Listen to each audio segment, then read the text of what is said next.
Hey there and welcome back to Truly Cooking. Today we will be making a his and hers coleslaw. We'll be using white cabbage, red cabbage and carrots as a base for both slaws, and then we'll transfer them into two different types of coleslaw. I like mine creamy, although I shan't be using any mayo today but rather a nice fat Greek yogurt, whereas Lauren prefers her slaw more on the healthier side with some sesame oil, some soy sauce, some apple cider vinegar, so stick around until the end to see how easy it is to make these salads. Now we need to start cutting our cabbages. Firstly, remove the first leaf of the cabbage and take out the core. There are different ways of doing this. You can use a mandolin to shred the cabbage, although I prefer the good old knife. Start to julienne the cabbage whichever way you feel more comfortable. Make sure you have a wide enough stable base so that you don't cut yourself. Start slowly and increase the speed only when and if you feel comfortable. I'm going for long thin slices so that way it looks more appealing. You can also remove the cabbage leaves one by one, stack them on top of each other and start slicing if that's easier for you. Cabbage is super cheap and affordable and it packs a lot of nutrients and flavor. You can eat it raw, you can steam it, you can broil it, you can stir fry it, you can do stuffed cabbage rolls, or even you can pickle or ferment it like kimchi or sauerkraut. It's very versatile. Do the same with the red cabbage and place in a large enough bowl. In our next sequence of events, we will salt the finely shredded cabbage and give it a nice massage. The reason we're doing this is that the salt has properties to extract moisture out of meat and vegetables, and so by doing this, we want to extract as much moisture out of the cabbage for a better taste. Use a colander and a large enough bowl and place the newly massaged cabbage in there. Let it rest for 1 hour or even overnight in the fridge. You'll be surprised how much water it will leave behind. Don't forget about our carrots as well. We want to use a large grater and preferably use larger motions or larger strokes against the grater as to not involve too much friction. I still want all of the nutrients that the carrots can offer me in my salad and not on my grater. Go ahead and grate both carrots and place in the colander on top of the cabbage. Next, I'll show you how to make a super simple yet delicious coleslaw dressing that doesn't include mayonnaise.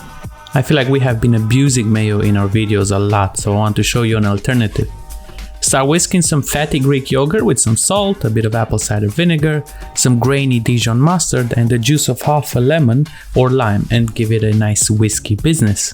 Previously in our other video, the one with the peas and bacon salad, we made an awesome simple vinaigrette, so go ahead and check that one out. Alright, let's get back to our business. Let's chop up the greens from a green onion and add to our dressing. Let's also chiffonade any other herbs you enjoy and have in your fridge. I added some dill and some basil for some extra freshness. Whisk again, taste and adjust to your own liking. This dressing should be nice and creamy but also not too heavy. It should just lightly season your palate. Set aside and let the ingredients get to know each other. Okay, now that our mise was put in its place, we can start building our first coleslaw, my favorite one. Just divide your cabbage composition into 2 equal parts. Give it a nice final squeeze before placing into a mixing bowl. Chop the remaining green onions and add to your mix.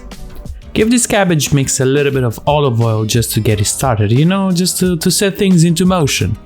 Give it a stir and start incorporating our newly formed dressing. Originally, the dressing is made with mayonnaise and in its prime shape, this coleslaw is just swimming in it. It's too much if you ask me. I obviously don't want to offend anybody, but I simply don't like that. It's not balanced. Go ahead and take out those cool salad bowls that you rarely use and start plating this coleslaw. If you check the texture, the dressing is simply coating the cabbage, giving everything a nice color and nice flavor. You can add some chopped parsley at the end just to zhuzh it up a little bit. And there you have it. This is just my way of making a delicious creamy coleslaw that's fresh and vibrant without any mayo. It's perfect for any barbecue, side dish or even on its own as a nice fresh lunch. Alright, cool. Now coming up next is Lauren's favorite type of slaw. We're just going to chop some green onion, some celery and add it to the remaining cabbage mix. Throw in some apple slices, why not? Then add some mange tout, mange tout, or just call them snow peas. Please don't be pretentious, jeesh. Add everything to our mixing bowl. Again, add some olive oil to get everything started. Add the apple cider vinegar, the sesame oil, some of the sesame seeds and the soy sauce. Plate in a fancy serving bowl and top it up with some roasted nuts and some of the sesame seeds. This salad is looking very sexy and it's packed full of nutrients and vitamins. I can see why Lauren preferred this one, as it's full of crunchy textures, a very simple dressing that's meant to complement the cabbage and not overshadow it. And there you have it, folks. These are 2 simple ways of making delicious, awesome coleslaw. Thank you for watching and see you next time. Stay safe out there.